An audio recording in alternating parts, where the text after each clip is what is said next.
सिक्किम में आए प्राकृतिक आपदा के चलते सिलीगुड़ी में पेयजल आपूर्ति को लेकर चल रही समस्या से निपटने के लिए सिलीगुड़ी नगर निगम एक विशेषज्ञ कमेटी का गठन करेगा। तीस्ता इलाके में भूस्खलन होने के बाद से ही तीस्ता नदी का जल गंदा हो गया है। बरसात में यह समस्या और बढ़ सकती है।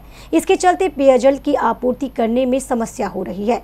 इसे लेकर मेयर गौतम देव ने सोमवार को एक उच्च स्तरीय बैठक की। बैठक में विभिन्न विभाग के अधिकारी उपस्थित थे।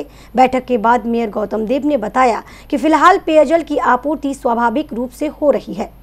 ये দুটো একটা ছোট এক্সপার্ট টিম তৈরি করে দেওয়া, যেখানে যাদবপুরে কেউ থাকতে পারে, সেখানে পিএইচই কেউ থাকবে, কেএম দিয়ে, যেহেতু এগুলোতে এক্সপার্ট, কেএম দিয়ে ইরিগেশন আমাদের পুরসভা থেকে 5-6 জনের একটা টিম করে দেওয়া, যে সিকিমের এই জল যে আসছে আর এর মধ্যে পন্টা হতে এই যে একটা সময় তো ব্যবধান, এই সময়ের মধ্যে এরকম ঘটনা ঘটলে আমরা টেকনিক্যালি আর কি উন্নত ব্যবস্থা নিতে পারি যাতে আমাদের মানুষকে স্টেডি জল সরবরাহটা কোনো অসুবিধে না হয়।